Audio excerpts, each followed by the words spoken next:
ദേവസ്വം വകുപ്പ് മന്ത്രിയായി ചുമതലയേറ്റതിനു ശേഷം ആദ്യമായി കൊട്ടിയൂരിലെത്തിയ കെ മുരളീധരനും സ്ഥലം MLA കൂടിയായ വൈദ്യുതി വകുപ്പ് മന്ത്രി അഡ്വക്കേറ്റ് സണ്ണി ജോസഫിനും ഇക്കരെ കൊട്ടിയൂരിൽ ഉജ്ജ്വല വരവേൽപ്പ്.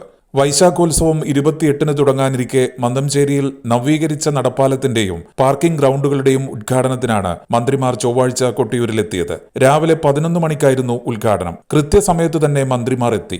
ആദ്യം എത്തിയത് മന്ത്രി കെ മുരളീധരനായിരുന്നു. ദേവസ്വം അധികൃതരും മറ്റുദ്യോഗസ്ഥരും മന്ത്രിയെ സ്വീകരിച്ചു. പിന്നാലെ മന്ത്രി സണ്ണി ജോസഫും എത്തി. ഇരുവരും ദേവസ്വം വിശ്രമ മന്ദിരത്തിൽ അല്പനേരം ചെലവഴിച്ചു. പാർട്ടി നേതാക്കളും ദേവസ്വം ട്രസ്റ്റിമാരും മന്ത്രിക്കൊപ്പമിരുന്നു. ജില്ലാ panchayat president Binoy Kurian, block panchayat president Indira Sreedharan, Kottiyoor panchayat president Cicily Kannanthanam, ജില്ലാ collector P Vishnuraj, Malabar Devaswom board president OK Vasu, commissioner TC Biju, Kottiyoor Devaswom chairman T Narayanan Nair, മുന്നോക്ക സമുദായ corporation director KC Soman Nambiar, tahsildar Rajesh Khanna, ഉന്നത പോലീസ് ഉദ്യോഗസ്ഥർ തുടങ്ങിയവരും എത്തിയിരുന്നു. തുടർന്ന് ക്ഷേത്ര ദർശനവും മാധ്യമങ്ങളോടുള്ള പ്രതികരണത്തിനും ശേഷം ദേവസ്വം പ്രത്യേകം തയ്യാറാക്കിയ തുറന്ന വാഹനത്തിൽ വാദ്യമേളങ്ങളുടെ അകമ്പടിയോടെ മന്നംചേരിയിലേക്ക് നീങ്ങി. തുടർന്ന് നടപ്പാലവും പാർക്കിംഗ് ഗ്രൗണ്ടുകളും മന്ത്രിമാർ ഉദ്ഘാടനം ചെയ്തു. ദേവസ്വം ചെയർമാൻ T നാരായണൻ നായർ അധ്യക്ഷത വഹിച്ചു. 2 വർഷത്തിനുള്ളിൽ കൊട്ടിയൂരിനെ പ്രധാന തീർത്ഥാടന കേന്ദ്രമാക്കി മാറ്റുമെന്ന് മുരളീധരൻ പറഞ്ഞു. എത്രയോ നൂറ്റാണ്ടുകളുടെ പഴക്കമുള്ള കൊട്ടിയൂർ ക്ഷേത്രം ഇന്ന് ഏറ്റവും അധികം ഭക്തജനങ്ങളെ ആകർഷിക്കുന്ന ഒരു ക്ഷേത്രമായി മാറിയിരിക്കുകയാണ്. ഈ പാലത്തിൻ്റെ ആവശ്യം എന്താണെന്ന് നിങ്ങളെപ്പോലെ മനസ്സിലായിട്ട് ഒരാളാണ് ഞാൻ. ഇപ്പോൾ നിർമ്മിച്ചിട്ടുള്ള പാലത്തിൻ്റെ വഴിയിൽ കൂടെ ഏതാണ്ട് നീന്തിയിട്ടാണ് ഞാൻ അക്കരെ ക്ഷേത്രത്തിലേക്ക് എത്തിച്ചത്. അതുകൊണ്ട് ഈ പാലത്തിൻ്റെ പ്രത്യേകത എന്താണെന്ന് പ്രത്യേകിച്ച് പറയേണ്ട കാര്യമില്ല.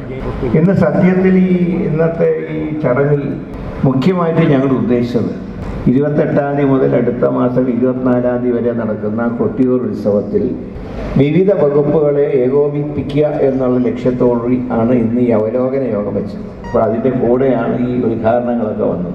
ശരിക്കും ഇതിൻ്റെ ലക്ഷ്യം ഇനിയുള്ള യോഗമാണ്. ഉത്സവം സമാപിക്കുന്നതിൻ്റെ 2 ദിവസം മുമ്പ് പോലും ഇവിടെ ഒരുപാട് ഭക്തജനങ്ങൾ ഇങ്ങോട്ട് ഒഴുകുകയാണ്. ആ സമയത്ത് അത് ഞാൻ നോക്കിയപ്പോൾ ഏതാണ്ട് ഒട്ടുമിക്ക വാഹനങ്ങളും കർണാടക രജിസ്ട്രേഷൻ. അപ്പം ഞാൻ ചോദിക്കുന്നത്, ഞാൻ മുമ്പ് ഇവിടെ വന്നിട്ട് ഒരുപാട് തവണ, പക്ഷേ ഒന്നും ഇങ്ങനെ തിരക്കുണ്ടായിട്ടില്ല. ഞാൻ സത്യത്തിൽ അന്ന് 2 മണിക്കൂറാണ് ട്രാഫിക് ബ്ലോക്കിൽ കുടുങ്ങി കളയും. അപ്പം ഞാൻ അന്ന് MLA സണ്ണി വക്കീലിനോട് അന്ന് ഞാൻ പറഞ്ഞു, വക്കീലെ നമുക്ക് ഞങ്ങൾ 2 പേരും മന്ത്രിയാവുന്നുള്ള പ്രതീക്ഷയൊന്നും ഉണ്ടായിരുന്നില്ല. വക്കീലെ നമുക്കിങ്ങനെ ഈ പോക്ക് പോയാൽ ഒരുപാട് പേർക്ക് തൊഴുകാൻ കഴിയാതെ മടങ്ങി പോകേണ്ട അവസ്ഥയുണ്ടാവും. ഇതിനൊരു പരിഹാരം നമുക്കുണ്ടാവണം എന്നാണ് യാദർശികമായിട്ട് ഞാൻ പറഞ്ഞതാണ്. അതൊരു അമ്പലത്തിലെ ഭക്തൻ എന്ന നിലയ്ക്ക് പറഞ്ഞു. പക്ഷെ ഇത്തവണ ഭക്തരുടെ മന്ത്രിയായിട്ട് വരാൻ കഴിഞ്ഞപ്പോൾ വളരെ നേരത്തെ തന്നെ നമുക്കിതിനൊരു രൂപമുണ്ടാക്കണം. ഉദ്ഘാടനത്തിന്റെ ഭാഗമായി നിരവധി പേരാണ് ചൊവ്വാഴ്ച രാവിലെ മുതൽ കൊട്ടിയൂരിൽ എത്തിച്ചേർന്നത്. Agent news, Kottiyoor. Kannur BMH care at home ഇനി മുതൽ ഒരൊറ്റ ഫോൺ കോളിൽ രോഗി പരിചരണം വീട്ടിലെത്തും. പരിചയസമ്പന്നരായ നഴ്സുമാരുടെയും ഡോക്ടർമാരുടെയും മറ്റ് വിഭാഗങ്ങളുടെയും സേവനം വിളിക്കൂ 9061 423 423. Baby memorial hospital, Kannur. BMH at home 9061 423 423.